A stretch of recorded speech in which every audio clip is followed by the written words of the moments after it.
This is All right, this here. is the October 13th meeting of the Alternative Energy Committee, which we're doing according to open meeting laws via Zoom. And we're going to do a roll call to get started. And when I call your name, please state your name and say here. Steve Wenner, Steve Wenner here. Josh Staunton, Josh Staunton here. Mike Schmidt, Mike Schmidt here. Basil Al-Rashid, Faisal Rashid here. Aye, and this is Pat Gooding speaking. All right, so I guess we Hey, can go. Pat, I'm here too. Oh, sorry, Chris. You know what Chris happened? Alduson here. You didn't show up all of a sudden. All right, so thank you for everybody for the roll call. So we're going to proceed with the agenda. Did everybody read and take a look at the meeting minutes from last time? From September? Anyone not have an opportunity to do that? Okay. I would entertain a motion to approve the meetings from September. I'll Motion make to- that motion. Yeah, Chris made the motion to approve. Do I have a second? I second it. Josh will second. Thank you. All right, so all in favor of approving the minutes, say aye and say Aye. date your name. Aye. So we Steve have Wenner, Chris, aye. Oh, Chris Alduson, aye, sorry. Josh Staunton, aye. Pat Gooding, aye. Mike Schmidt, aye. All right, so they're approved unanimously. Thank you. So I guess let me take a look at the agenda because I lost it in the process here. Does anyone have it up in front of them quickly? Well, Yeah. I do. The electric Yeah. school bus grant is the first item. Right.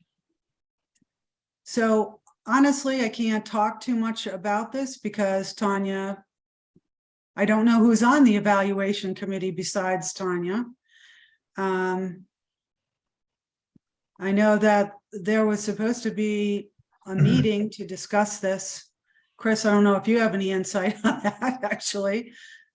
I mean, Chris, Mason, Chris S, I think. See, Chris, I certainly don't. town manager Chris is supposed to president Chris. Yes, I do know that it's going in front of, I know Michelle's been pointing on this from my office so I know that it's in front of Capitol tonight. It's going to the school committee next week and then the select board after that. So my expectation, and again, there was a regular bidding process. So the process, I believe the company that initially approached the town is the one that's moving forward. I believe it's $125,000. And that said, that's about the depth I have on this one. So. okay, that's fine. Thank you, Chris. I wasn't sure when it was going to be discussed. I suggest that we take the agenda in a different order since hopefully Tanya will join us in the next, half an hour, let's say, and then we can go back and she can give us an update on where that all stands with capital budget. So the next item on the agenda was marketing and social media. Josh, can I throw that over to you to talk a little bit? Sure. Yeah, so there's an update on this. Spoke with Justin Schreier, who works on Chris Senior's team. And Chris, Justin is ready to help. We're not going to be able to have our own site. And Chris that's kind of, I think that felt Chris Senior, I think made that decision that we weren't allowed to have our own like sub social media sites. Did you want to comment on that, Chris? And so as Mike rejoined us in a different format there. So we've tried to centralize our communication. So we have now a communication person. That's Justin Schreier, who Josh mentioned, who's doing great work and is happy to participate in anything to help with any publicity and all that. And we're trying to limit the number of, so you can most certainly have an active site on the town's website. have an active page, update it, all kinds of cool stuff, right? We don't really want to have too many separate web pages, Facebook pages, stuff. We don't have to, because it gets very confusing. And we want to make sure that things are branded like as Cohasset, right? That said, if you want to do something independently without authorization, I mean, I prefer you not do that, but you could. And that said, we want to make sure you have any resource you need. I mean, Justin's great. Justin has been a Yeah. great addition to the team, and I'm glad you had a good interaction with him, Josh. And so we're happy to give you anything you need. I mean, stuff on the Facebook, any kind of social media posts. Again, we can have a very active part of the new web. There's a new website, so we can have a very active AEC part of that with videos and interactivity. So whatever you need, we can most certainly help produce. Yeah, Justin was great. He offered up to even help, produce some of that content, some of that video content. Sounds like he's got some experience doing that in the past. So I guess really what we would need to do is figure out, what are we going to produce? We agree on, he said, I asked him, okay, so how many do you think you could do a month? Once a week was not out of the question. So I guess as a committee, we got to come up with, what do we want to produce? I mean, we could do, an intro where everyone just does a short kind of introduction, just kind of what they're covering, what they're focused on, and, kind of just go around real quick and, have Tanya talk about, I guess, maybe the goal and the vision. But, that was just one, for the first thing we could do. I mean, there's obviously a lot there. So It seems like, certain things that we're working on are, prime for that, right? So once it's appropriate, community aggregation, we'd love to get some stuff out there on that, right? And the more we Right, can right. socialize that, the better. mhm. You keep reminding people that they approved this, even though it's taking a long time to get to fruition. So maybe we could do a spotlight on various things at different times and just, take it as it comes and, certainly put that on the, agenda each week. Are there things that we should be highlighting? Josh, if you have ideas, then certainly suggest them. Yeah, I think, we should definitely, maybe it's the next meeting, have a group of different items that we could, vote on and which ones we want to choose to move forward. I mean, personally, I would like to highlight anybody that maybe that has solar. What are the financials? How long was the ROI on something like that? Just start getting, some people, maybe who they used, things like that, to start, educating people on, I guess, the power of it, or, heat pumps. I know we've talked about that. Kind of seems something that, up in the Northeast might be, just kind of, does that work? Does that work up here? Having a testimonial from somebody that's actually deployed a heat pump, things like that. I mean, those are just some initial ideas that I think would be interesting. Yeah, I think that's a great I topic think- because there's a huge grant for those or rebate for those now, right? So a lot of people are considering them. So that's great. I thought I might bring this up at the end under matters not reasonably known in advance, but I'll just mention that there's a national solar tour going on right now, and I put in the Cohasset landfill solar array and also our charging stations. And Debbie Cook also has her house in the solar tour, and there's about a dozen other installations in solar, not just solar, but renewable energy things on the South Shore that are in this. If you wish, I'll talk a little bit more about it later, but it sounds like, Josh, like that's something like you would want to promote maybe. I think so. Yeah. Just educate people, like thermal, like doing thermal, like, there's just a lot of, there's a lot of different things we could do just for like personal, for people to lower their carbon footprint. I know of at least one person who put their house on the solar tour here on the South Shore that has a wonderful video with all talking about the financials and everything. She did a bang up job. anybody watching her video would want to immediately go out and get heat pumps and solar arrays and a battery and an electric car and all that stuff, you know. But anyways, unfortunately, I don't have a link in front of me for it, but maybe I'll search around and try to put a link in the chat. Yeah, that would be great, Steve. I'd love to see that. Thank you. Hello, everybody. I'm sorry. I was at the Capital Budget Committee talking about electric buses and the opportunity that we have. Have we started? Did our vice chair We take the lead? have, we Excellent. did, and we approved the meeting minutes from September. And we skipped over electric buses pending your arrival, and so you could give us an update. And Josh was just giving us, you know, some update on his work, talking about social media and, you know, his meetings with Justin. So we're giving out potential topics. Excellent. Well, thank you. And Pat, why don't you just keep moderating the meeting if you don't mind? And I'll do the presentation on the buses. All right. So So, go ahead.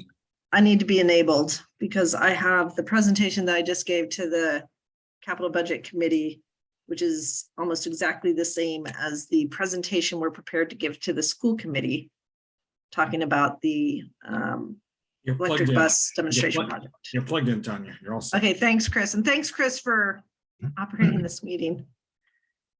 Thank you, Chris. Yeah, I've been here in a while. It's I actually like to visit other committees from time to time. It can't all be selected. And we're glad you're here. So let me start at the beginning. Slideshow. Current slide. Okay. So the electric school bus demonstration project, as you know, we've been giving updates on this to the Alternative Energy Committee for the past year. So we made a recommendation to the Capital Budget Committee. Well, we gave information to the Capital Budget Committee. I think we need to get an official recommendation from this committee. And then we'd be able to give a recommendation to the school committee and the select board and advisory committee. So basically, the electric school bus demonstration project gives the town a chance to test out an electric school bus at no incremental cost to what a diesel bus would cost us. And the terms that we ask for are very similar to the type of terms that we currently have under leases for the diesel buses that are used to deliver our kids to school. Folks have spent a year vetting this opportunity. We'll talk about who. We were invited to look at this opportunity by Mass AEC in October 2021. So this has been a year in the making. We presented the opportunity to the school committee in December, who agreed that we should explore it further. In spring, we socialized the opportunity. We'll talk about what the opportunity is in a second, and met with the school staff about what their needs are and their concerns. And we talked to a company called NLX, who had received grants from the state to see what a project would look like and what the indicative pricing might look like. And in a way, we talked through what would be acceptable to the town and what would not be acceptable to the town. And our goal was to try to get the cost of the lease of a single electric school bus down to the equivalent of a diesel bus lease that we were currently paying, just so that the town did not have incremental costs to do this type of demonstration project. In June, NLX, the potential bidder, presented to the school committee, and they agreed to proceed with an RFP. And in the summer, the town, managed by Michelle, issued the RFP to interested parties. We had 5 interested parties, 2 ultimately bid. One was a school bus company, and they clearly did not have grants or subsidies. And the other was NLX, who had already procured state subsidies to do the demonstration project. And they bid with the Lion Bus Company. And then in October, the evaluation committee, which was Michelle, myself, and Susan Owen, reviewed the submissions, and we presented, we're in the process of presenting recommendations. We've had a discussion with school staff and not individual members, but the chair of the school committee, just again to understand if they're interested in having us present to the school committee. And this collaborative effort has resulted in an opportunity that seems to be a no-brainer. And when we've discussed this in the past, the Alternative Energy Committee members also felt that if we could get that type of price and opportunity, it would be a no-brainer. So we've done a lot of discussions. The Cohasset Public Schools and staff have been involved. The superintendent, Susan Owen, the business manager, have been involved in those discussions. We've made those presentations to the school committee. We just presented to the capital budget committee, but the capital budget committee was aware of the electric school bus because we'd had discussions with them. They had, the individuals had attended our meetings when we were talking about electric school buses, and we had presenters presenting on electric school buses, because if you remember, this effort did not begin last year. It began prior to that when we had Highland Electric come and present. And we also had Concord, I think it was Concord, who had done electric school buses, came and presented. One of the towns in Massachusetts came and presented. We've also mentioned this to the select board as something that's underway, and they were supportive that we could spend time on this. And it was mentioned in passing to the advisory committee. Of course, Fran is our liaison. So we would hope at this point, nearly everyone in the decision-making position is familiar with the project, but you never know. So conversations need to continue. As a background, I think we talked about this as well already. Significant grant money has been legislated for the buses under the infrastructure bill. And the EPA in May announced 500 million in funding for electric school buses. And that first tranche is very focused on low and zero emission school buses over the next 5 years. That's 5 million, not 5 billion, right? No, that's the first installment of 5 billion. So there's a 5 total of billion. $5 billion. If you Oh, look I at the see. headline. $5 billion for low and zero emission school buses? No, across the no, board? yes, for low and zero emission school buses, $5 Wow. billion for grants Wow, from the school federal buses. government. For low and zero emission school buses specifically. $5 billion is going to be divvied out by the EPA over the next 5 years. The first tranche, now that's a good news. I'll tell you the bad news in a moment. The first tranche is 500 million, which is focused on low income communities. We looked at whether or not the town of Cohasset should pursue that money at the federal level and made a decision not to. And the reason is because the initial round prioritizes disadvantaged communities that are above a 20% poverty level that actually own their buses, with buses over 10 years old. In contrast, as I'll show you in the next chart, obviously Cohasset is nowhere near the 20% poverty level. We lease our buses, and our buses are less than 5 years old. So given the criteria, it did not make sense for us to spend time trying to get any of the money. The criteria may change going forward. So some of that money may become available to a town like Cohasset if they're doing demonstration projects, especially. However, I'm not convinced that any of that 5 billion will come to the town of Cohasset. And if you think about how much is required to subsidize the current cost of an electric bus down to the cost of a diesel bus, which is about $200,000, you can see that the $200,000 gets used up pretty quickly. So we actually have a separate analysis because I'm geeky like that, and the data was available. And so I actually looked at how many school buses are in the United States, how many of them are in the prioritized towns. And it turns out that it's going to be a relatively, I don't want to say a small portion of school districts that are going to get that money, but it definitely is not, it's definitely not enough to put school buses in every town. Hey, Tanya, the $200,000 is the delta between a diesel and electric bus, the capital Under- delta? Current capital cost, yes. Correct. And so when are you going to talk about how we buy that, how we buy down a lease? Yes. Okay, great. So that EPA money, we did not apply for, and it sort of made us realize that the best way for the town to get any grants or funding for an electric school bus would be either state money or demonstration projects that are going to try to show something innovative or new. And in fact, that was what we had been approached about by the Mass CEC. And they had already granted money to NLX. Hopkinton was going to be their test case, and Hopkinton ended up withdrawing from the project. And the reason they withdrew was because they were moving forward with a different program and did not feel like they could incorporate an electric bus into their program. And they're very large. They're larger.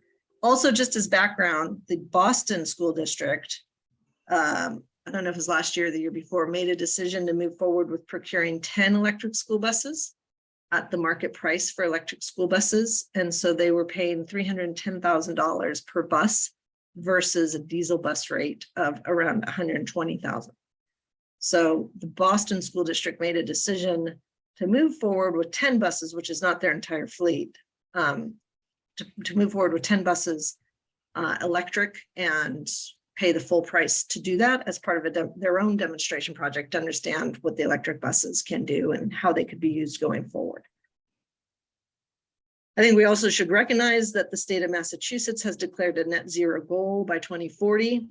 And if they're serious about that and they're going to meet that at some point, everybody is going to be mandated to move forward with electric school buses, whether or not there's funding available.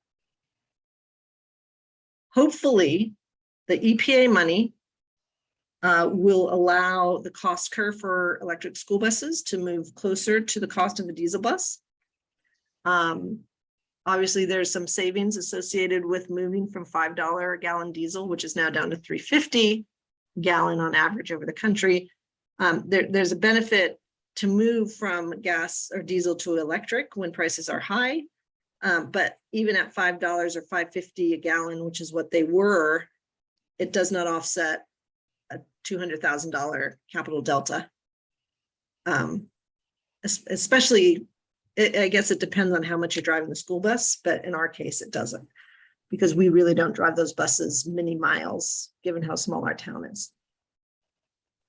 Just also, so you know what our fleet looks like, the town of Cohasset has, I think, 7 buses that are currently in the lease. They're thinking of going out for a lease of 8 buses. That's with one that could cover when the other buses break down or to be used for sports teams.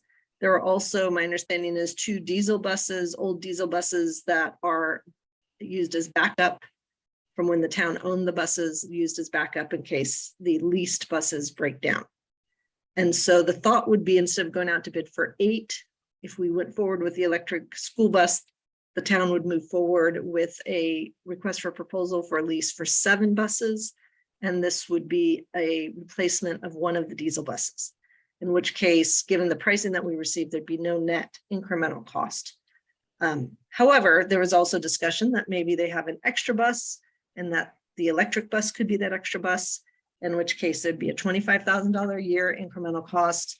I think it doesn't matter regardless. It has to be potentially budgeted. It has to be budgeted and approved by the town. And if it is going to be an incremental cost, then the school committee has to make decisions about priorities and whether or not the $25,000 a year for an extra bus is a priority. I don't know where they're going to come out on that. So the NLX opportunity we talked about, NLX is engaged in innovative distributed energy resource opportunities. They also acquired Internoc. Some of you may remember Internoc, who was a demand response company who provided demand response to the ISO New England. They would use the school bus during peak hours when the school bus is not operating to provide demand response. And that means instead of charging, they would stop charging. There is discussion about school buses not just stopping charging, but potentially putting power back into the grid as part of ancillary services. The reality is that right now, other than demand, the ISO New England doesn't have a program in place for vehicle to grid demonstration project or program. So that market structure doesn't exist right now, but it may in the next 5 years. If it does, they'd want to use this bus to be able to test out how to interact with that marketplace. It would be for one bus only. NLX tried to max out the grant money to bring the cost of the electric bus lease down to what we're currently paying for diesel buses. Susan Owen, the business manager at the school, is going to go out to bid this fall for a new lease for a new fleet of diesel buses. So we'll have a new price, and we expect it's going to be higher because of inflation. So the fact that this price is coming in at our current lease cost, and inflation's been going rampant, we believe that this will be even more competitive. So it won't just be on par with our lease costs, it could be less. The deal also includes all maintenance and fuel costs, which is electricity, plus the management of the charging times. And it would include a level 2 charger by National Grid, which the town could keep afterwards. And that could be placed at a location to be determined by Cohasset. Cohasset could also determine the brand of the bus, bells and whistles, does it have cameras, is it flat nose versus slope nose, does it have seatbelts? You know, anything else that we want, we would customize the bus. And obviously, if it's above this base bid, there would be incremental cost associated with those bells and whistles. And there's around a 12-month lead time. That may shrink given the fact that the bus companies are ramping up to be able to produce electric buses in response to the EPA funding. So the timing works out for us, but we'd like to get in before those orders come in. And of course, the school committee plays a role in the decision-making, what the bus looks like, and if we even proceed. So this is the offer that came in. I'm going to just give you guys a moment to look at this before I talk about a couple of comparisons that we might want to be thinking about to put these numbers in perspective. Tanya, Yes. can we just talk about NLX for a second? Who are they and how do they get the money to give us such good leases? Yep, that's a good question. So Enel is an Italian company, an Italian electric company. They have expanded internationally. And in New England, they expanded into New England by buying Internoc. Internoc was set up to provide demand response services by aggregating customers who could reduce their electrical load when needed by ISO New England. And there's actually a market in New England that pays for people to be on standby to stop using electricity. It's called our capacity market. And so there is revenue that anybody who can provide that demand response is able to get. The price has gone down over time. So basically Internoc sold high and then bought low, and that kept them going for a while. And then they were acquired by Enel, and Enel created NLX as their innovative arm to look into and operate new companies in a 21st century power grid. They have managed 1,500 electric buses around the world. So that, you know, electric buses are operated as fleets more commonly in other areas. They've operated them. They've also been very familiar with the New England market. They already have a demand response portfolio. This bus would be part of that portfolio. So that's one of their revenue streams. But the main reason they can give us the discounted price is because they were able to get around $200,000 of grant money Per bus. per bus. And there was only enough for one. So we could have done 2 buses at less grant money per bus. I think they could have gotten $120,000 in grant money and split it between 2 buses. That was the original demonstration project. But then they decided to move forward with $100,000 for one bus. And then they were able to get another $75,000, I believe, from a different program through the Mass CEC. Oh, so should we consider ourselves a little fortunate to be, of all the towns in Massachusetts or New England or whatever their market is, to be the chosen demonstration project? Well, Or is- I mean, you know, let me tell you, Chris, I don't think people understand what we did to get here. This is Right. beyond amazing that Right. we have the opportunity to test a bus, electric bus at no more than the cost of a diesel bus. Oh, Like, it's really right. Well, I was a little, I mean, but I will say, during the conversations in the spring, I told them we just were not going to get this past the town unless they got it on par with the diesel bus, that we need to make it a no-brainer. And NLX is very interested in using school buses as part of their demand portfolio and doing a vehicle to grid, is what it's called, a vehicle to grid demonstration project, where in a small town on a distribution system, a school bus can provide services to the ISO New England wholesale market for electricity. They want to do that. And this was an opportunity that they had lined up. Their original town decided not to do it. And Mass CEC brought us in because we're known as being very innovative in the space and willing to look at opportunities. But I definitely told them.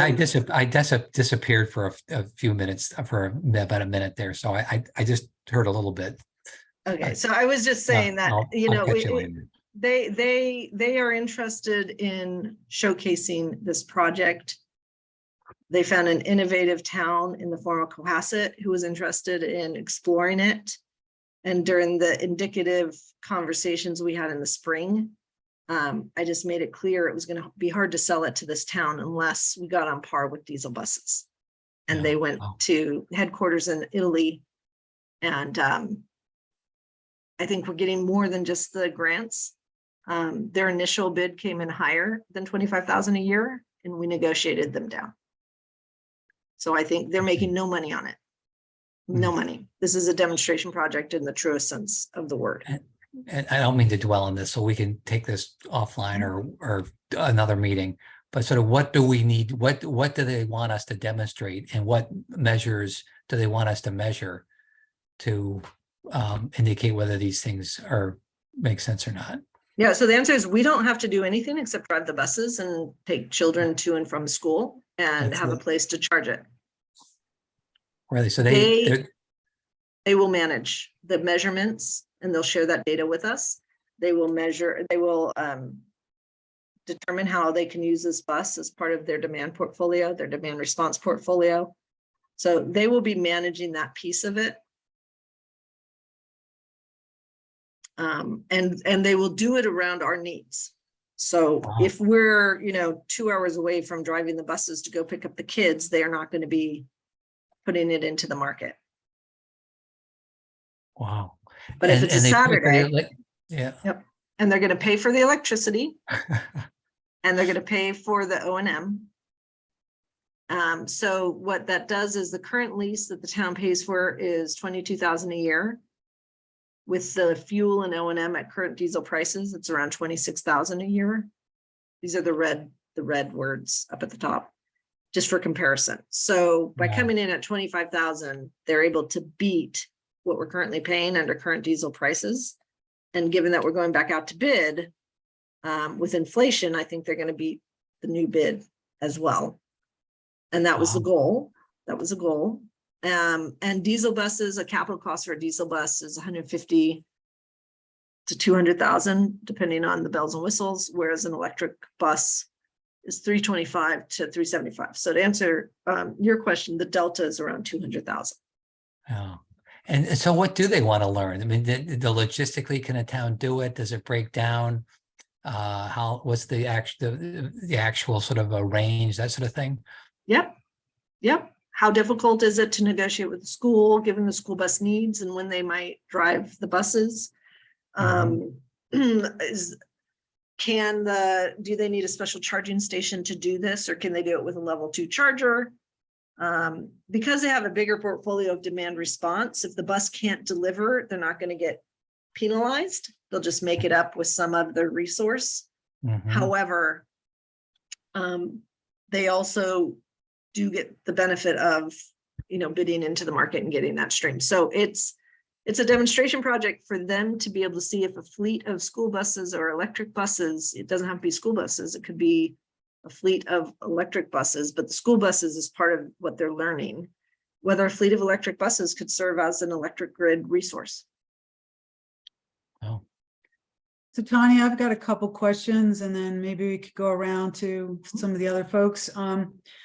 First, do you have a sense of what the town's appetite is in general for owning versus leasing? I mean, is that really something that the town's ever done? It sounds like we've always leased the buses.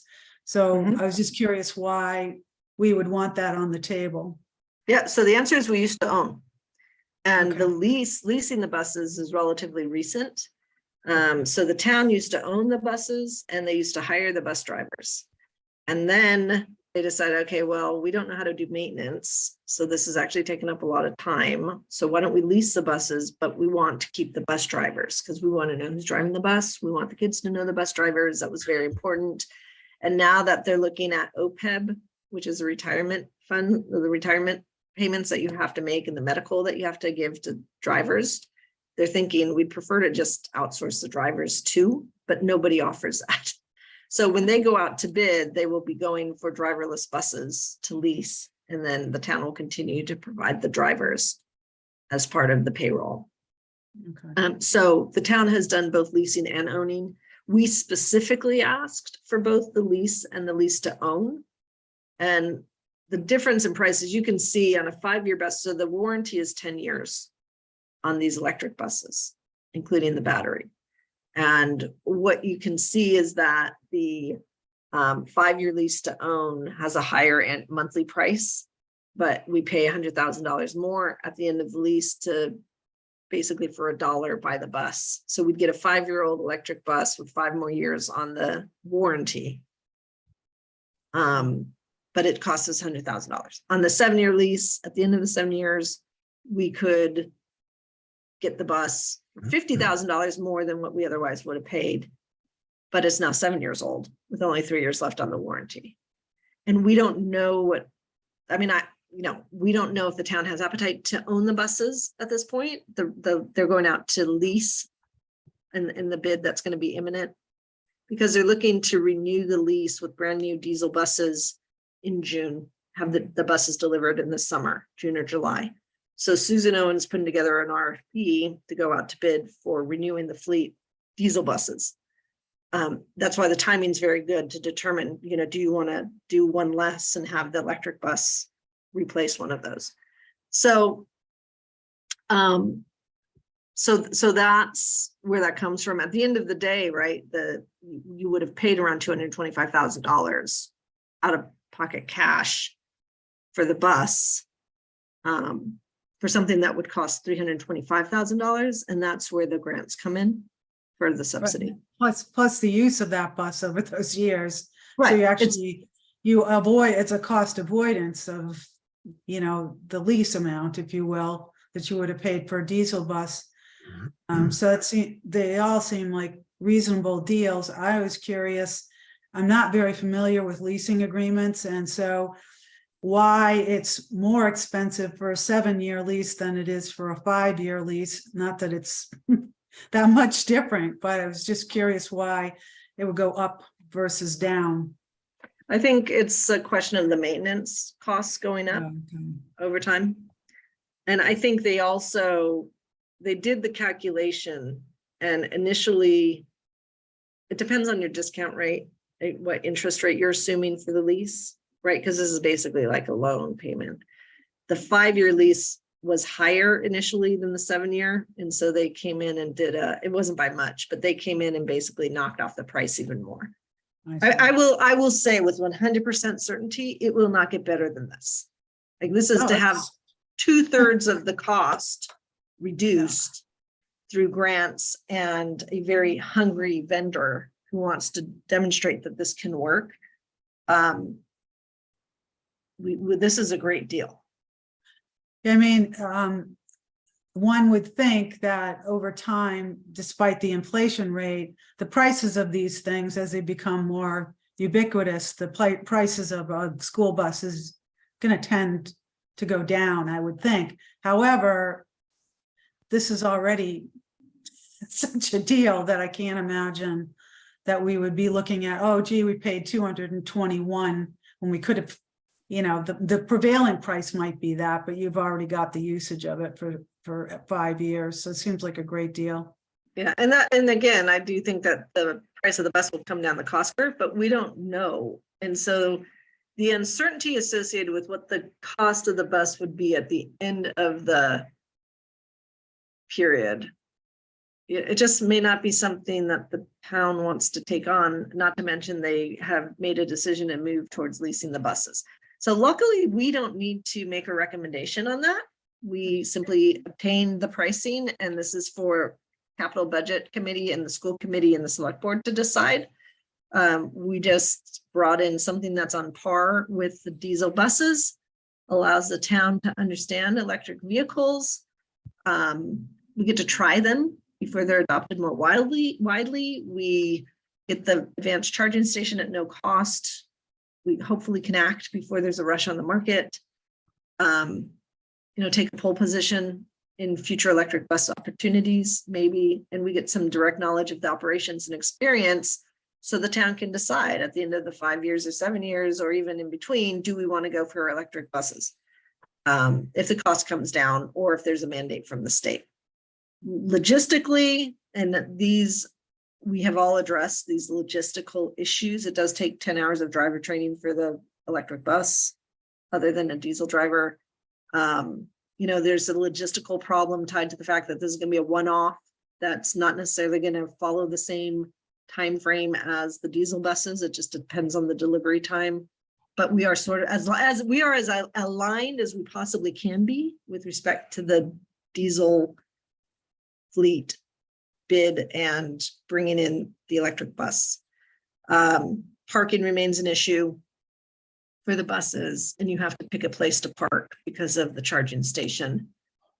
But we've talked to the schools, and working with NLX, we think some of the key concerns can be overcome. Apparently there was a 5-year-old kid at the bus stop. Corey Evans was telling me he was waiting for the bus with a bunch of other kids, and he was telling them, we're going to get an electric bus. We're getting an electric bus. It's going to be so cool. And Corey Evans, our liaison to the select board, was like, how do you even know that? This is like crazy. But safety concerns. Is the battery going to catch on fire or explode? There are some instances, but they're very rare where that has happened. The reality is electric buses have fewer moving parts, no tank of flammable fuel, less tailpipe pollutants, and fewer downtimes. And schools around the country will be adopting electric vehicles given the grant money.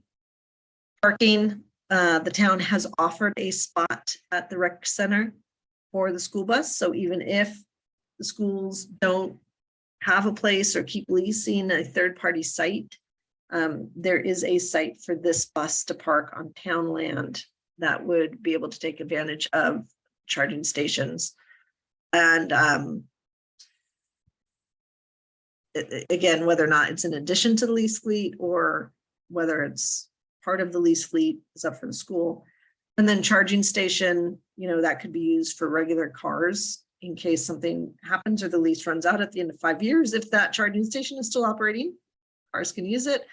And then scheduling, the school bus functions are the priority, and NLX will be operating the bus to test vehicle to grid around the needs of the town and the school. So this is a bus that could be used for picking up children as part of a bus route. It could be used as a backup bus. It could be used for the sports teams. There's all sorts of ways the school could use it. We don't have to make a decision on that. That is up to the school, but they just need to know that they have the priority, and they do. And the hope is that the parking issue is resolved by the time the buses are delivered. This is what NLX offered. Unfortunately, it's a slope nose versus the flat nose. And so that was already something that's been raised. Well, how much would it cost if we did a flat nose? So, I think there's a lot of details that need to be gotten into, but the town can choose whatever brand they want and can put in whatever bells and whistles they want, 360-degree cameras, seat belts, chargers at each seat, whatever. the town can make a decision, and that of course is not included in the lease. What's included in the lease is a basic bus, and they went into detail on what that basic bus looks like. So, you know, we'd like to get this in before the mad rush of orders due to the EPA funding happens, and there's obviously a funding timeframe, whether or not this gets put on the special town meeting, whether we can proceed unless it is on the special town meeting, I don't know. I think it's if it's an incremental bus, we probably do need a special town meeting. If it's part of the normal budget, there might be more comfort moving forward as they are with the lease RFP for the school buses, knowing that the way the budget process works, they at least have budgets for the existing fleet. So you know, again, these are details that the schools and the select board and the town has to work out, given municipal funding rules. But we have done the 30B. We received 2 bids, which is what's required to be able to do the purchase. And the goal would be to put it in to service by fall 2023. So that's where we're on the school bus. Any other questions?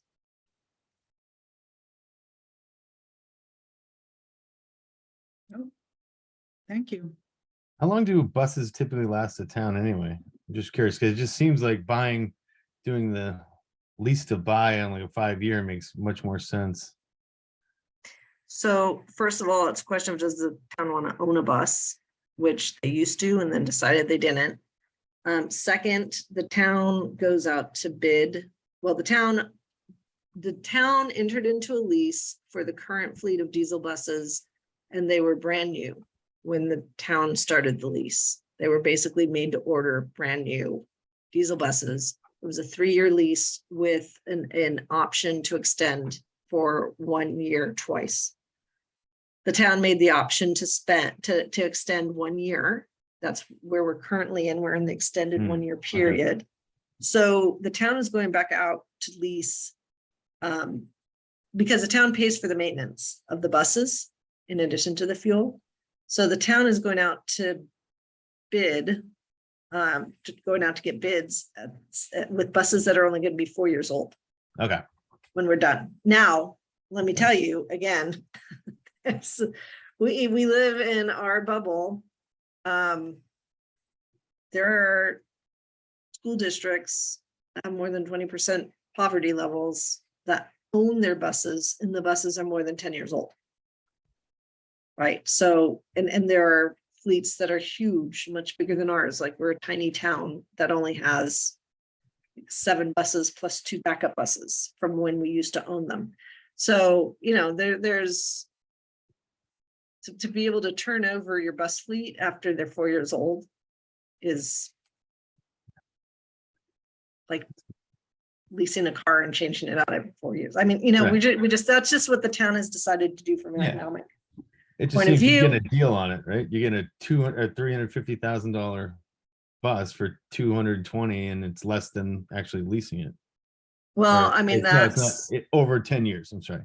Because if Yeah. it's covered for 10 years, you're Right. paying $250 for 10 years, where you'd be paying $221. You'd actually own it and have an asset at the end, and it's a asset that was new worth $350, and you paid $220. I mean, it just seems like yeah. a I pretty mean, good you know, deal this, to buy this, it. yeah. The problem is we don't know, right? We don't know if we're going to even like the bus at the end of that period. So the risk, there's a risk that the bus is not worth that $100,000 that you pay. Mhm. And so that risk currently is being taken on by NLX, who believes they would be able to sell a 5-year-old electric bus at a high enough price to be able to allow them to give us this lease payment. I mean, I will tell you, I made it very clear to NLX that we are risk averse as any town is, and they took on a ton of risk to make this project happen. Financial industry is littered with stories where the terminal value is miscalculated and people there get burned in a big way. Right. And we don't know sitting here today what the value of a used electric school bus is going to be, even if it has a warranty. There might be backup on getting the batteries. There might be a new technology that comes in fuel cells. It might be fuel cell buses that are the electric bus of the future in 5 years. And this is just a strand. We just don't know. But, I think as part of the regular lease, we might, there is a price, obviously, that NLX is assuming. So maybe we negotiated an option to buy, or if we say to them at the end of the 5 years, look, we've loved this lease, we'd like to buy it. What price? That, they're going to give us hopefully a market price or better based on negotiation. So we could try to put the price in advance, even though it's not a lease to own, or we could do the lease to own. It's just a question of, there's a lot of risk and a lot of unknowns. So it would be great. I don't know if the school committee is ready to approve it or if they want to take it to special town meeting. I will tell you, based on the conversation I had with capital budget today, right before this meeting, they think it's a great opportunity. They would support it as it is, especially if it's an incremental school bus. I'm sorry, especially if it's not an incremental school bus. If it's simply replacing one of the diesel buses that the schools would otherwise go out to procure. In their mind, this seems like, as we said at the beginning, our goal, it seems like a no-brainer. So all three members of the capital budget committee are supportive of moving forward with this demonstration project, but they did not vote. But they did give us an indicative, they gave us an indicator that they are, all three of the ones who are on the call are supportive and think that it would be a good opportunity for the town. So nobody has voted on recommending this. So that gives us the opportunity as the Alternative Energy Committee, which has brought this opportunity forward, to be the first official vote. If people are comfortable making a vote to recommend this to the town, and that would include, of course, then going to the school committee, going back to the budget committee if they have questions, select board, advisory committee. We could then do that saying the Alternative Energy Committee recommends moving forward with this project. Otherwise, it's right now just an RFP that was done by the town based on an opportunity that the Alternative Energy Committee raised. And for others to make the decision. To be clear, Tanya, we would be voting on recommending this in terms of, the overall move forward, not the particular lease versus own option, but just to Correct. recommend that we move this forward. Okay. Yeah, because we don't have a say in that, frankly. Even if we had an opinion, I would not necessarily want us to make it. I just want to make that clear. So what we Right. were voting on. Yep. So it'd be a vote to move forward with the demonstration project and award a lease with the specifics to be determined by somebody else to NLX. Yeah, I think it's great. I mean, this is the Alternative Energy Committee. I mean, to bring these ideas forward and to get the ball rolling. I applaud everyone that worked hard on this. I think it's great. Yeah, so I would support it. Do we want to take a roll call vote? So let's get an official motion. Okay, motion, I will make a motion to recommend to the select board, school committee, whomever, Just say to the town. to the town to move forward with the electric school bus demonstration project And award the lease to NLX. and award the lease to NLX. Thank you. Do I have a second? Oh, sorry, that's yours, Pat. I'm not moderating this. Go ahead. Do we have a second? I second the motion. Was Thank that you, Mike. Josh? Yes. Mike. Oh, sorry, Josh. Go, Josh. All right, so we got a second. Do we want to take a vote? First discussion. Did I hear a second? Josh seconded. So now there's an opportunity under Robert's rules for discussion.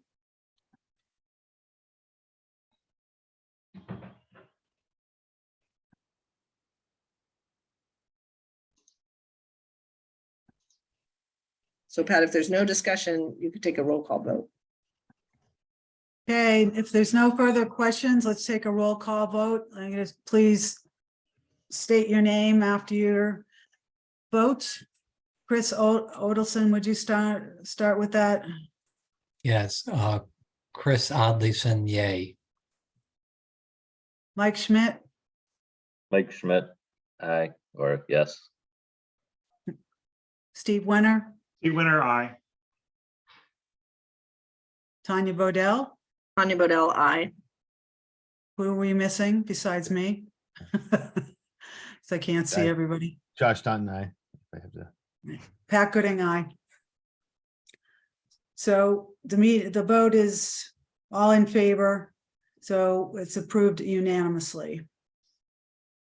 Excellent. All right, thank you, Tanya. That was great. Nice presentation. Good opportunity. Yeah, awesome.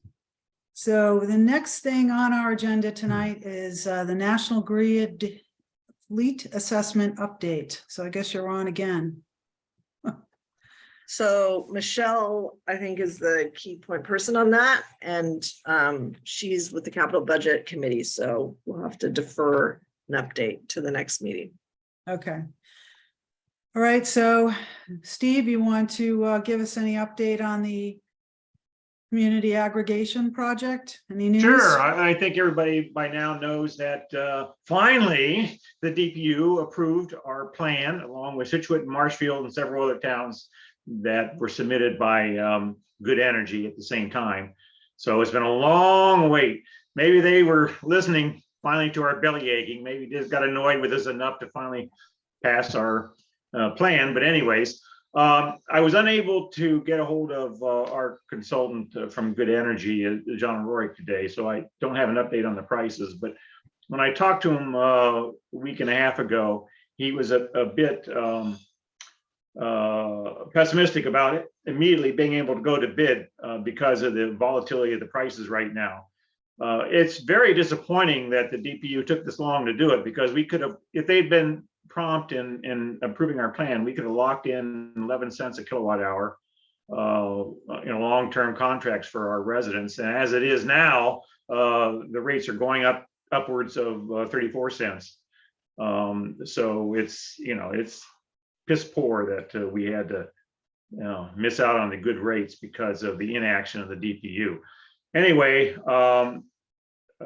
that's about all I can say about it at the time. Any questions? What are your next steps, Steve? I mean, do you just have to wait? Well, for, I think that, the question is, when should we go start or reactivate our outreach plan? And I think that we have to have a better idea as to when bids might be coming in. Maybe we should actually wait until we get pricing before we really go with outreach. But Debbie and I will take care of that. We'll keep our eye on it and talk to John Rorick, and as soon as we can, we'll ramp up our outreach plan. Great. Any questions for Steve? Okay, then we'll come back to marketing and social media, but just gonna clap that we finally got our approval. So we started talking about marketing and social media, and one of the things we discussed before you joined, Tanya, was that's a great opportunity to highlight community aggregation. So when the time is right, I think that will be a prime topic for us. Josh, is there anything else that you wanted to cover on that tonight? No, yeah, Tanya, just basically we're going to be going through the town. We're not going to have our own social media sites per just guidance from town. But Justin is more than happy to help us with that and even help produce it. It sounds like he's done producing different videos and things like content in the past. So really, it's just up to us to figure out where do we want to focus. He said, we could do one a week if we wanted to. So every month when we get together, we need to identify 4 topics to try to go after. And obviously, they have different, production, I guess, requirements. If we're going to be doing videos and things like that, these are kind of longer term things. So we don't have to do 4 a month. I mean, that's just what he would be willing to do. And maybe it's even just, a picture with some information. I mean, I don't know. It could be easier stuff to get up the number of posts, but so we just have to really just decide what we want to do. And, I think one of the things could be, a short video, just, where we're just going through real quick. It's almost like an introduction, but like on something that you're excited about and like that we're doing, you know what I mean? Like, and each person has a little clip and, something like that, to kind of just as more of an introduction to the things we're doing, as well as, who's doing it. That was my thought for, if we're going to produce something. But I like the idea. Oops. Hold on one second. I'm in a hotel room and you're on mute. You're on mute now, Tanya. I was just gonna say, I'm gonna put myself on mute because somebody's knocking on the hotel room door. I think I like the idea of every month that we have a meeting, identifying 4 topics and trying to making it a goal to do a weekly. If we want to start slowly, we could do every other.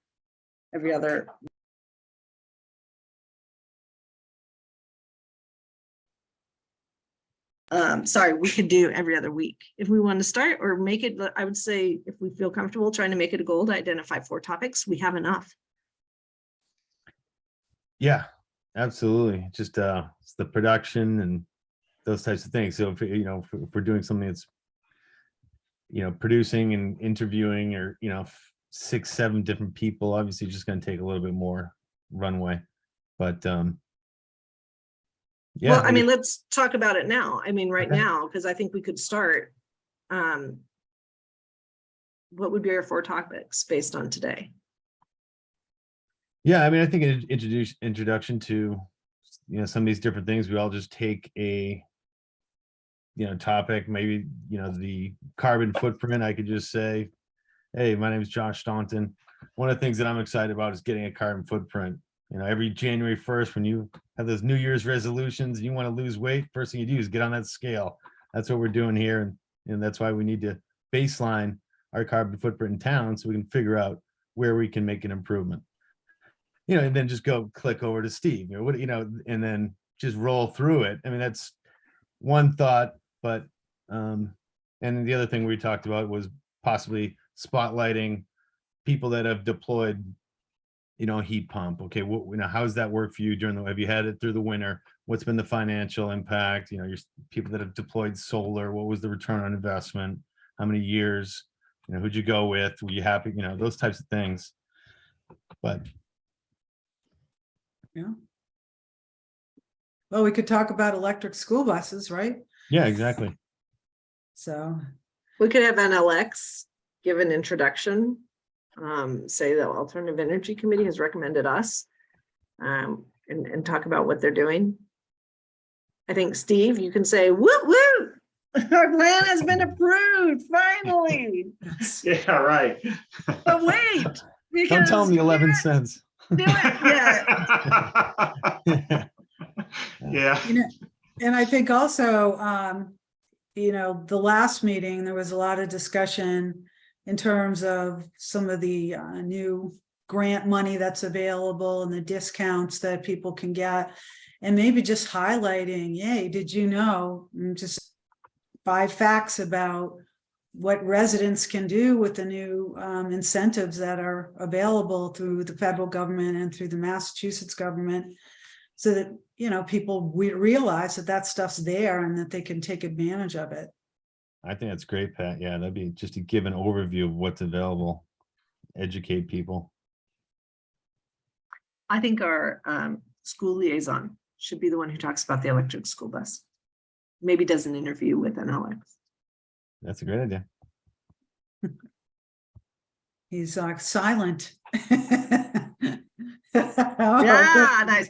So Got a I, thumbs up. look, I think before that we close off this meeting, we should have specific action items tied to social media. Like, let's go through our meetings, have the discussion, and then at the end have, okay, action items, boom, boom, boom, boom.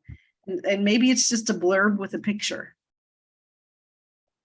Yeah, I mean, I'm a little reluctant to say we're gonna do one a week, honestly, just from time commitment standpoint. I think if we started out doing one a month, and then once we get into a groove of doing it, I think we could probably ramp that up. That's just purely my opinion. Yeah, and they could be simple though, too. I mean, I think it's, it could be just a picture of a house on a street in Cohasset, and it was like 3-year, 7-year ROI, or so, some just different things to start like getting people thinking about, why aren't we doing solar? Especially once the winter hits this winter and the prices of everything is going to go through the roof. I think it's going to be a good time to really capture people's attention. I mean, do people think they'd be comfortable doing one per month individually? Because that would get us one a week. Can you say that again? So for individuals to like take a picture of the trees growing through the lines. Mhm. You're wondering why, if there's a big outage, take a picture of the tree down on top of the lines. This is our problem. Mhm. The Alternative Energy Committee is trying to find a solution. Come in our meeting to share your thoughts. Just stuff like that, I think. So, yeah, I think that would be fine. I think what I'm struggling with is what are the parameters around this? Josh, you're just saying it could just be the segment. I don't really understand what the logistics of it are. Like, do we coordinate with Justin? What's involved in doing this? We go through Josh. He's our point Yeah. person. So I Josh see. has I can handle editorial- that. Okay, all right. Then I would be comfortable doing that. And I think that it would be helpful for everybody. Particularly for me, if every meeting we could just brainstorm a list of 4, 5, 6 things that we might want to do. And then that would get us rolling. So if we do that now, I think we already talked about some of them: community aggregation, federal tax credits, Massachusetts incentives, things like that. And then Josh, seems like you want to just do kind of soundbite type things. Like maybe we did, I don't know if you ever saw the microgrid Yes. videos. So Yep. something much more concise and to the point, that rather than a video or a tour or something like that is what you're talking about, right? I mean, you could do videos, and I mean, I think videos are definitely the way most people, many people just, take in, consume information these days. So, But not 45-minute videos. right. No, exactly. I think, more concise. Like 30 Bite seconds or less. 20 seconds is an advertisement. What would you target? I guess it depends on what we're talking about. I mean, if we're going through and every single person is going to talk about all the different things that we're doing, then maybe it's going to be a few minutes, but. Okay. I mean, I'd keep it short to start, even just an image with the text. And Josh, if you could be the editor, and some of them reject or some of them accept, and then coordinate the pass through to Josh. So Josh, would we include in our scopes like fun factoids from around the world? I mean, I wouldn't talk about Denmark with their windmills, talk about Iceland with their geothermal, that sort of thing. With that, what is our objective? To sort of spark interest and I think engagement? so. Yeah. I think By the way, speaking of that idea, Are you guys aware of that town in Sweden where there's an apartment complex with several hundred units? Has their own microgrid, and they completely cut themselves off from the grid. They have everything, including fuel cells that are operated with hydrogen that they generate on site with electrolyzers. They're operated through solar arrays on the roofs of the apartment buildings. It's a wonderful story. Love it. Maybe a little bit off topic, but I thought you'd be interested in knowing about that. Look, Yeah, that one I think generating interest, and this makes it easy. It doesn't have to be Cohasset specific, right? If you see an article, some of the articles No. that people have been sending around are great. Just put in a blurb with a link to the article, send it to Josh, and then Josh can send it along. Yeah, like that one I sent you guys Yeah. from CNN, like, It was on that's a 60 timely Minutes too. article to put out there. Yeah. It's great. The Florida, yeah, that was awesome. Yeah. Too bad we don't have 400 acres, whatever. That's a big solar array. Yeah, that was cool. Yeah, I think stuff Okay. like that, because those are the easy ones to do. Those either, if you're sending an article, pictures, that's how we can get up to the, if we're gonna do 4 a month. I mean, we can't always, 4 videos a month. So do we have So- an action item here? I think we should have individuals who already know what they want to talk about, commit to an action item to send Okay. Josh their blurb and a link or a picture or something, a video. And then anybody who doesn't, an action item would be just to commit to find something interesting and send to Josh. I can do that. The Denmark and Iceland idea, I'll track those down, Josh, and get those All right, two. Chris. And then Josh, you don't have to, always, it doesn't have to be timely on some of these things, right? You can keep a bunch in the hopper. Yeah. So do you want to make a video though? Are we saying we wanted to do a video or no? No, I'd say we as a committee do not, but if Okay. somebody, like if Steve wants to say, woot, woot, finally, our plan has been approved. And then there's a link to our presentation on community aggregation, which is on our website. Yeah. That would be great. Or, Josh, when the new year comes, if you want to say, hey, Yeah. let me tell you what I'm excited about, my New Year's resolution. I'll tell you, I don't know if it's going to run, but I was called by a journalist in the Wall Street Journal to ask about winter is coming, and what the high prices mean because of LNG prices. Just so you know, the US natural gas price in New England right now is around $6 an MMBTU. And the global price for natural gas is above $150 per MMBTU. I mean, this is because of Russia and the Ukraine and Europe trying to depend on natural gas. It's crazy, crazy. And people probably don't know, but the third pipeline into Massachusetts is LNG, liquefied natural gas, that comes in by boat.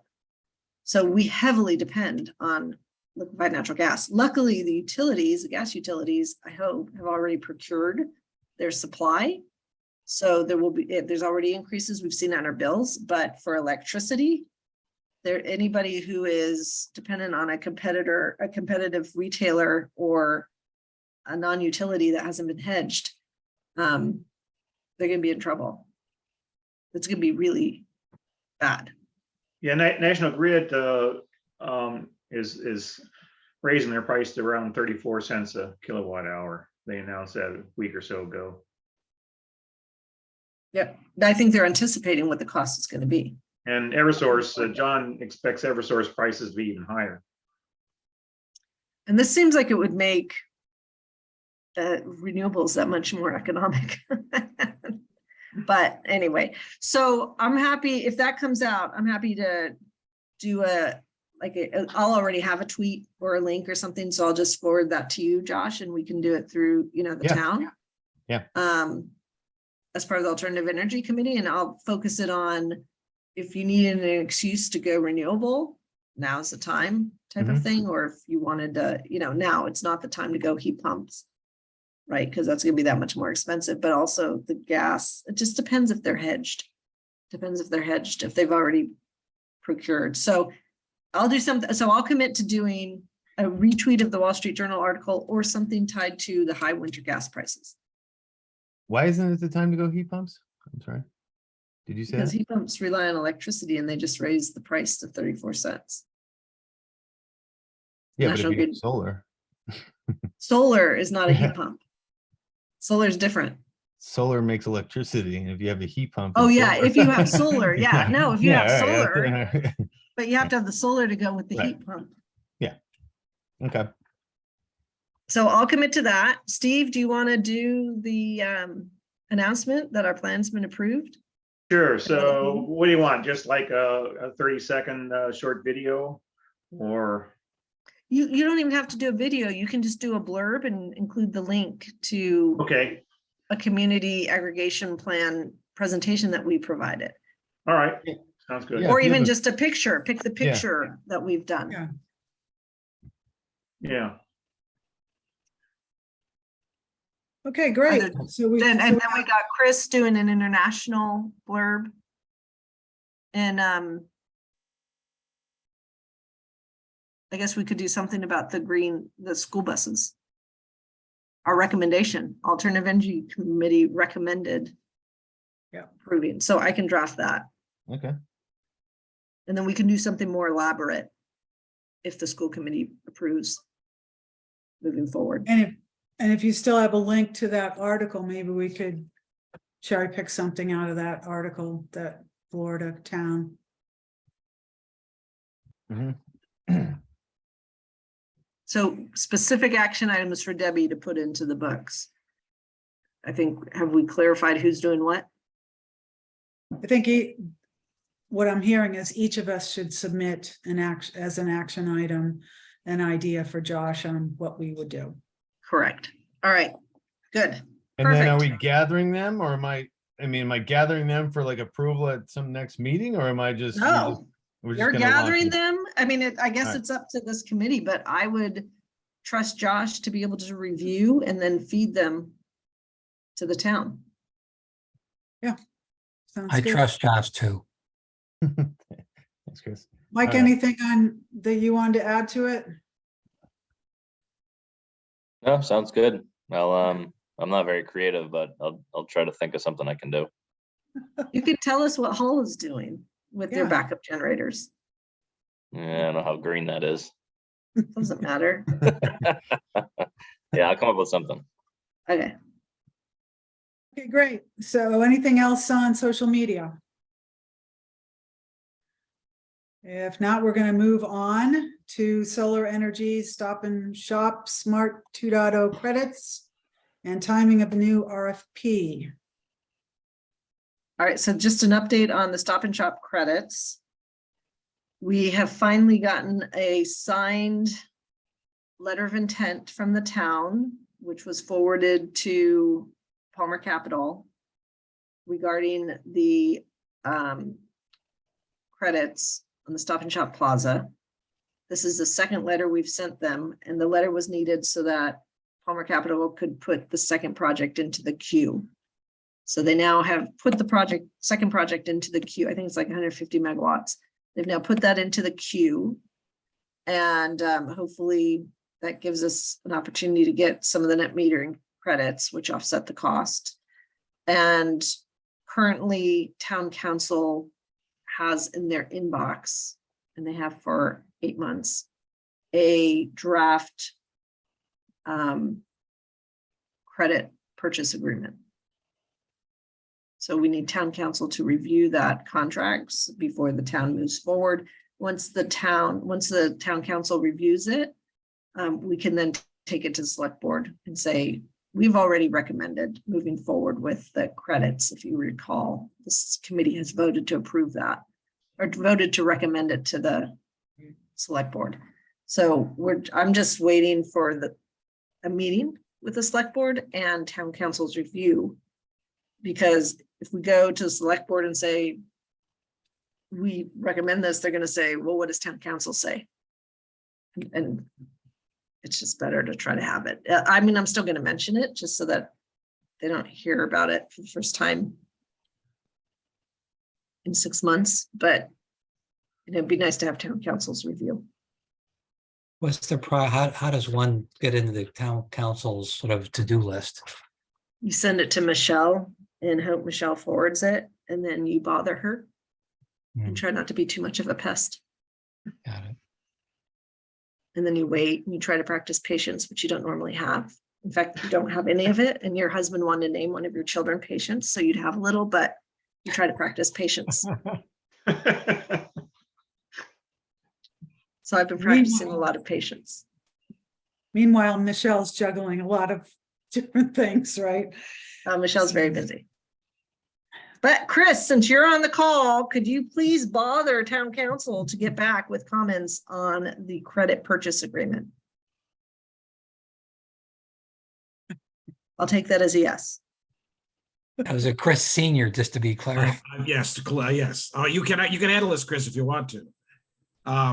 I'll double check. Obviously, we're in prep for special time meeting right now, and there's a lot of things going on. And the nice thing about KP is they have more than one person and people with various expertises. I know that Carolyn herself is looking at this. Another attorney was probably doing that. I will follow up. So Good. It's savings that we could be getting immediately, or not immediately. but well, as no, soon not as- until they actually are working. Yeah, they have to build it, but it'd be nice to have, it's gonna get built no matter what.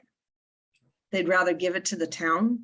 I mean, they have everything in place to do it. They'd rather give the credits to the town, but there's a market for those credits that they can sell to somebody else. They haven't won approval for the project yet either, right? It's not, they haven't gotten the green. They haven't gotten the permits. They have gotten the permits? No, No. Right. So we're still timely at the moment. yeah, but now we're running out of time. And we're not running out of time, but they did ask us to try to get it done in the fall. Right. And It's the still- contract was sent in February, I think. Well, it's not that simple. So, but yes, I will follow back up. That'd be great. Thank you. And I will also recognize that there are two dead time zones for getting anything done in the town by us. And that is around special town meeting and around the annual meeting. Because whenever it's budgeting season, it's hard to get on anybody's agenda. We still are nice to have versus a need to have. So it just makes, we just have to be aware of the timing and trying to move things forward during certain timeframes when there's less focus on key town business. Just the cycles of business. That's right. He has, right? So. That's fine. I mean, we're supposed to have our quarterly meetings and we've been good about that. So the select board has been bringing us in. I think you're due to have another one in a couple of weeks. Yes. So it'd be great if we could talk about the credits then. I'll talk about it regardless. It's just a Yeah, question I of whether or understand. not. Yeah, town your council has the persistence is legendary. So yes. So yeah. And my patience, apparently. Okay. So that's on the credits. And then, it may be time, we did our last solar RFP was done in 2020. That was 2 years ago. It may, I think whatever the pricing was there, it's done. It's passed, it's gone. So we've been waiting for roofs to be replaced or schools to get built or to have some understanding about timing associated with that.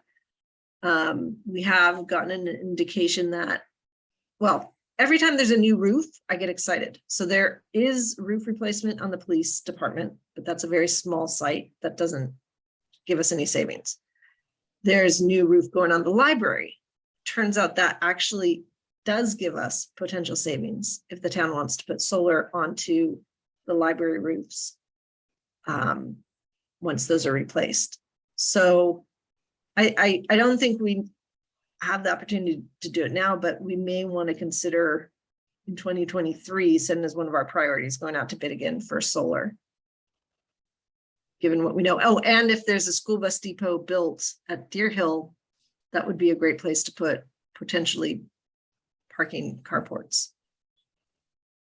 Tucked away, that's not in front of the school building. it's important, I think, to watch the school project too. So as I think you will have seen, the Mass School Building Authority is assessing the town for inclusion. And while it's a long way down the path, there is a path now. So we'll know later this fall what's going to happen and in terms of our next step. So including solar, I'm sure you'll be very vocal in advocating green technology, energy savings into new buildings. I think they are anyway. I think the MSBA builds these things in as a mandate practically. That said, it'll be something to watch. Yeah, just also as an FYI on that, Hingham is moving forward with the same assessment and invitation on what's called the Foster School. So Hingham is moving forward with building a new school. And they're looking, that committee has looked at a number of green aspects to it, including making sure it's solar ready. But you could have a solar ready roof and not put solar on it for 10 years. So I think we definitely need to pay attention to what's happening with the schools, and the new high school, I think, is what they're talking about. Okay, so that's it on the solar. Okay, so the next item on the agenda is the other grants, Mass CEC batteries for Harborview. All right, so we already won that.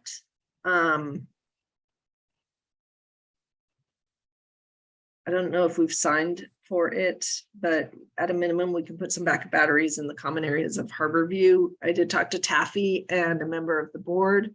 They're interested. And then my understanding is it was raised at a CPC meeting as a potential matching grant opportunity. And I don't know, it's hard to get things done on that location, but we're still trying to get by. And I think the next thing to do would be to go out to bid for the backup batteries and try to get those installed as soon as we can. But if we have to keep it below 50,000 or the state gets involved. So that's the next steps on that. I've been focused on the electric buses. If somebody wants to help with that, by the way, I'd love to have a partner in crime. I mean, I'd love to have a partner. What's involved? Tony, can you talk a little bit about what's involved with that one? It's just keeping the relationship warm with Harborview, keeping them interested, putting together an RFP with Michelle, keeping Michelle interested. And I know she's busy, right? So practicing patience, but trying to get it done like sooner rather than later. We could get it installed before the winter if we have everybody aligned. So that I think would be something that we could do. And I think we got $20,000 to get a backup battery for Harborview for the common areas. Like I wanted to do a match. I wanted to make it bigger, put it in the context of a bigger project. I think I need somebody to just make it happen. So Chris Odolfson, were you volunteering? Yes, I was, but I will need some like tasks, like Tanya, you need to tell me, do this, so as I get up to speed. Oh my God, Chris, I'm very good at telling people what to do. Okay. So great. you probably are going to regret that request. But yeah, no, I'll work with you on this for sure. Okay, Let's great. start having, let's maybe start having a weekly meeting and then talking about tasks and just moving it forward. And that would be good training actually on how to get something done in a town. Yeah, I think I could use a little training and maybe I could take some of that patience you have. I don't, there's not much. Okay. All right, great. So data report on the solar energy array and the charging station. Is that you, Josh? You gonna give us a report?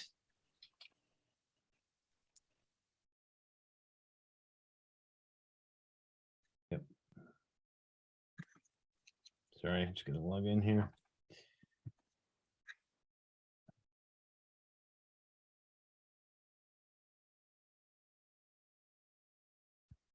All right.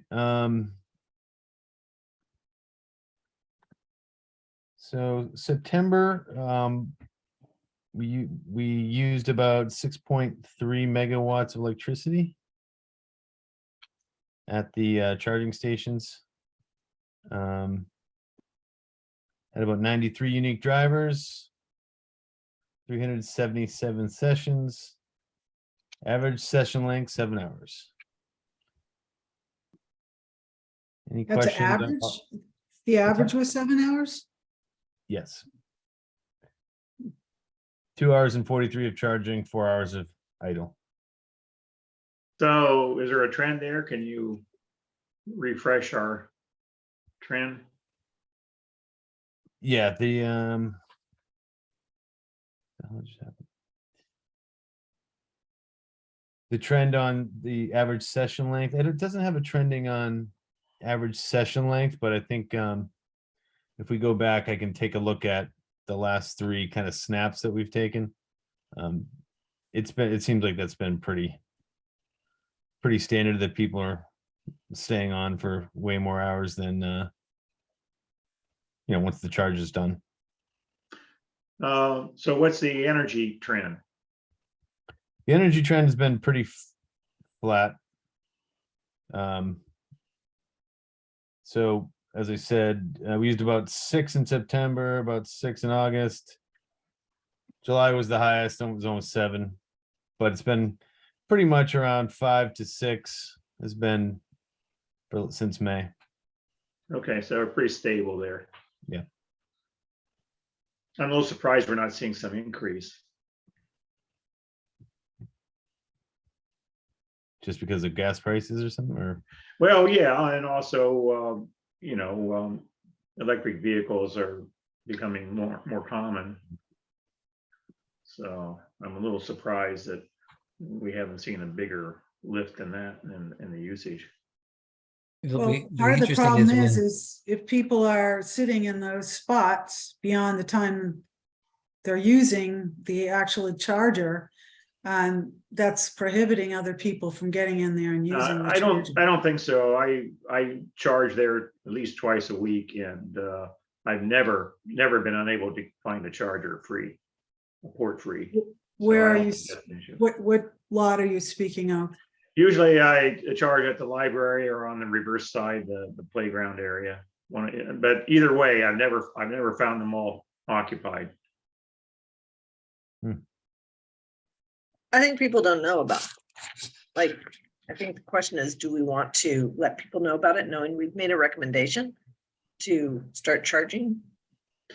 Yeah, that might not be such a great idea unless we can tell them, well, we have these wonderful charging ports stations.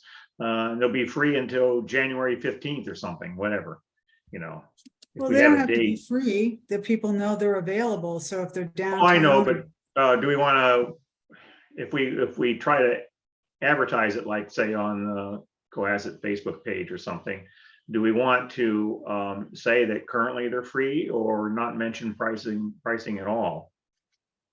It would seem kind of funny to have a mention of it without talking about the pricing. That seems kind of strange to me. No, I don't think so. Just knowing they're there. Look, there are some people who are using them because they're free and may not use them once there's a charge, but there are other people who might just not even know they exist. Yeah. But I think our recommendation. Well, actually, I don't think that's true either, because everybody that buys an electric vehicle has to download an app that tells you where all the charging stations are everywhere in the world. And the ones in Cohasset are on the charge point map and the plug-in, the plug-in app, and they're all there. Everybody who has an electric vehicle would know where they are. Okay. All right, anything else, Josh, on charging No, I stations? guess, so is Michelle gonna get with ChargePoint and talk about the flex billing and set that up, and with the bank account and everything? Well, we need Yeah. to recommend to the select board. We haven't done that yet, but I think Michelle should get it ready to go. I know we've been talking about it internally. I'm just going to jump in. I'm still not sure if the complication of collecting money from this is worth the money we're going to get. I still think the research has found that very few places actually charge for this in our size. And while they're used, as Steve points out, they're not used continuously. And we use them in chunk for our own vehicles. So I'll circle back with Michelle, but I think the payment is the processing complications that we'll have to get for people popping a bunch of different credit cards into these things.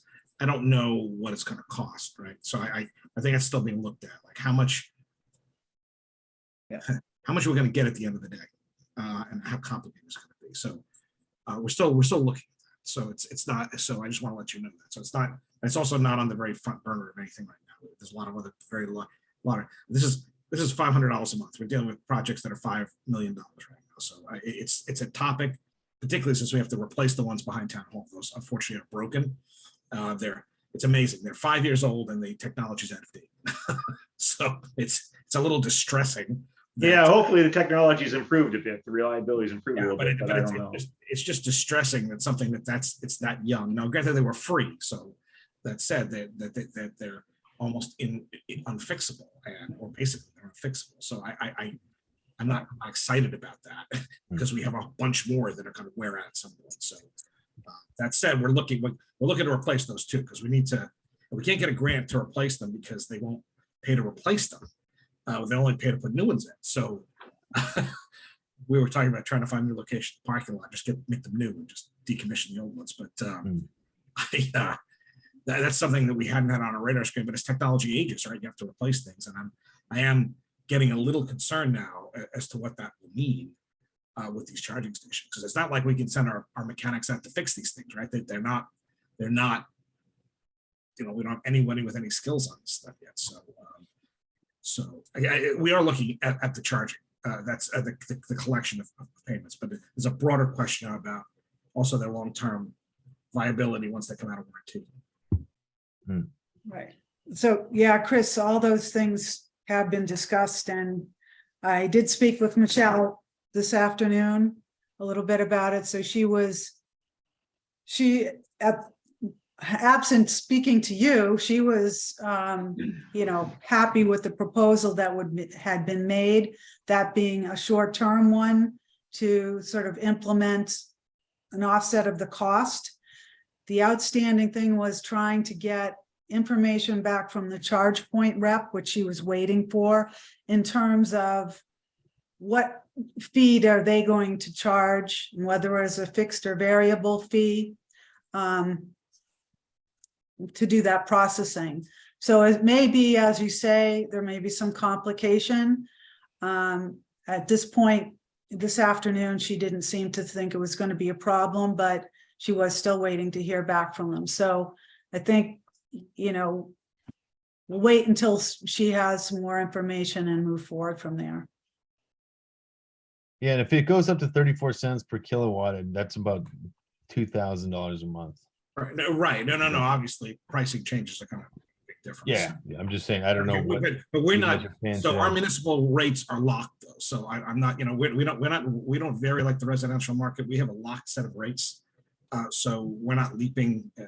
Which we actually have a power supply contract through. God, I don't remember the company. So it's not National Grid. They control the lines. Obviously, we pay that. But we've been part of a consortium to bid energy. Plus, we get the credits, right? We get the credits off the landfill, the solar array at the RTF. So. Which is our next data report. Right. All right, credits off the land. Jump to that. Sorry, Josh, what else? No, Are you done? pretty much it. Okay, great. Okay. So that was it for the agenda. Oh, no. I have a report on the landfill, the solar credits. So Chris gave us a perfect lead in.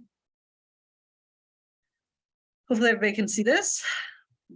So I would also love to have somebody who takes this on, which is to reach out to Scott at Palmer Capital every month before our meeting to get this printout. Sometimes it takes him a week or a couple days to respond. It just depends. I caught him once when he was on vacation, but otherwise he's quite prompt. So I received this morning. Our landfill is now 5 years old. So if you look at our first date, it's September 2017. Sorry. So It went live September 2017. It's now been 5 years and we have saved $307,000 Oh, for the that's- town. I was just thinking we And- could get like a little cupcake with a little candle in it, bring it up to the dump, take a picture. Okay, It's 5 years old, you know what? Who wants to do a happy birthday to our landfill? I can do it. Happy to do that. Or if somebody else wants it, but I think Josh, this is a perfect one to highlight on Yeah. social media, right? yeah, totally. 5-year Okay. anniversary and $307,000. $1,000 in savings for the town. I think So it's great. Josh, Let's do this. Let's make this something, Justin, just as a way for the weekend. So maybe next week we'll talk about getting a few people up there who can, we'll pick a nice day. We'll do a little, I think it'll be great. Absolutely. Chris, I'm so glad you're on. We love it. Okay, so who's the action item on making the birthday thing happen? And then we'll do a little clip and send it. Should we all go up as the members of the Alternative Energy No, you're all Committee? invited. So just, are you the point with Josh, with Justin? Yes. Then just, I'll tell Justin to expect conversation. We'll just find a good date. We'll let everybody know. We want to do it on a nice sunny day. Yeah. And we'll get up there and we'll do some video and we'll put it in the 5 things. Or maybe we'll include it in one. We do classic comment too, right, on 143 TV. So maybe we'll do this as a segment on classic comment. And maybe we can get, do you want to see, do you have the contacts for our friends at Palmer, Josh? I don't. And maybe Tiny can send you the contact, and then I'd love to have them there because it's it's their project and they've done they've been a great partner. So I Yeah, also that's pretty sure as a good. select member will want to speak if we could if you really want to go that big. So How about the woman at Life on the Rocks or Stroll, whatever it is, she Sure. may be interested. once we talk about it, Josh, you called Justin next week, but we might even talk to our PR firm about doing some of the more. Maybe we get a little coverage on it. Landfill turn, our solar rate turns $300,000 savings. I mean, Cool. Yeah. I it mean, would be a nice change of pace over the wacky news we've had the last couple of weeks. So I'm all in on this. okay, I'll get with Justin and we'll figure that out. Awesome. Okay, so, and then going forward, Josh, since you're the data guy, I'll forward you this if I haven't already. And then it has Scott's contact information if you want to pull it every month, so that we have this in addition to the cars. And if you're not interested in doing this in addition to the electric vehicle charging, Yeah, that's then, okay. So I'll forward this to you and I'll make an introduction to Scott and say that you're going to be asking for the update on a monthly basis. I also want to point out, if you look at the winter prices, and this is going to be different going into this winter, but you can see that the winter price last year was 23 cents. Just so you know, that's the 5th column. So last year, the price was 23 cents. The year before is 19 cents. And if you look at what we're paying, it's 8.8 cents. So the more prices go up, the more savings we have. And so far, the savings this year is $50,000 to date. That doesn't count the winter. So we're gonna be making bank on these solar credits this winter, because we're locked in at 8.8%. This is one of the benefits of having solar, is that natural hedge against higher prices. It's fantastic. That's Yeah. great. Can you send that chart around? Yep, we're gonna include it in the minutes, so I'll Oh, great, just, I'll thank just you. forward it to everybody. Right. thanks. So everybody has it, but it's great. And when we present to the select board, we usually have a chart of the savings and how it's been going up over time because of higher prices. And this will be shown before we ask for permission to move forward with the Stop and Shop credits, assuming that project gets done. But Chris, if you have advice on timing on that, I'd be happy to talk to you about that, because there's obviously, we've tried to steer clear of sensitivities tied to when things were not permitted for the project, for that Stop and Shop center itself. But there may be other sensitive political issues we want to steer clear of. The project is grinding towards a conclusion, so I hoping that will all be out of the woods at some point. But I'm saying the solar project may have some controversy. Yeah, well, I hope it doesn't. And that's gonna be up to the owner to get his I's dotted and T's crossed like he's supposed to, and if he does, then we won't have a problem. That said, the less, so once that project fully permitted, like it should be eventually, then it won't be an issue. It shouldn't be an issue, because he's not even gonna own the array. It's gonna be owned by Palmer, won't it?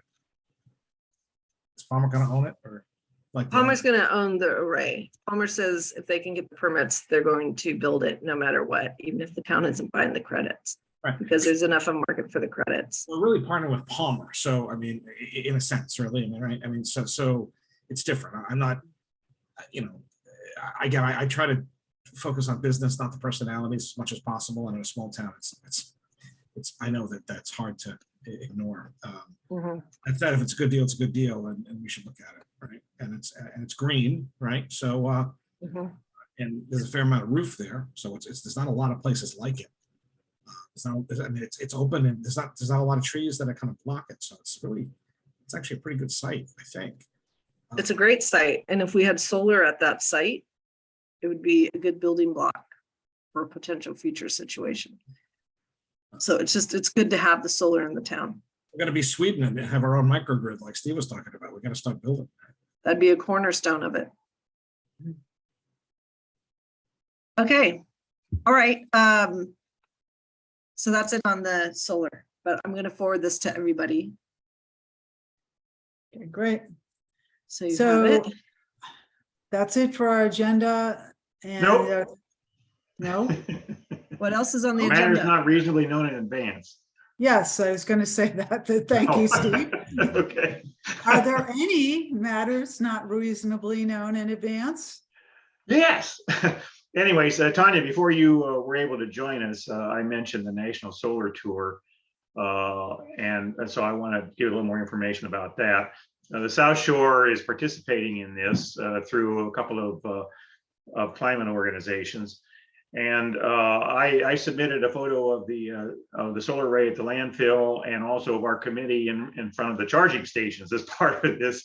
Debbie Cook has her home on the tour, and there's about a dozen homes and facilities on the South Shore, you know, in Cohasset, Hingham, Hull, and a bunch of other towns. So anyways, I'd like to send a link to the committee about this. I don't think that violates any open meeting law. It's just information. And I really recommend that you take it, you know, click on some of the links, especially the home in Plymouth of Linda Lancaster. She has a video that she took explaining the array and all the financials that, you know, her solar array and her electric car and her heat pumps and all this stuff with financial information. And she did such a tremendous job. Anybody watching this video will want to immediately go out and and make their house, you know, fossil fuel free. So I'd like to send that to everybody. That'd be great. Okay, very good. And we'll include it in the minutes. All right. Send, just went to you. Any other topics? If not, we'll entertain a motion to adjourn. So moved. Tanya, I'll thank second. you. Thank you, Steve. All right, all in favor, please say aye. Aye. Aye. Good night, everyone. Good night. Thank you. Thank you. Thank Bye. you. Good night. Thank you, Chris. Pleasure to Thank join you, you Chris. tonight. Thank you.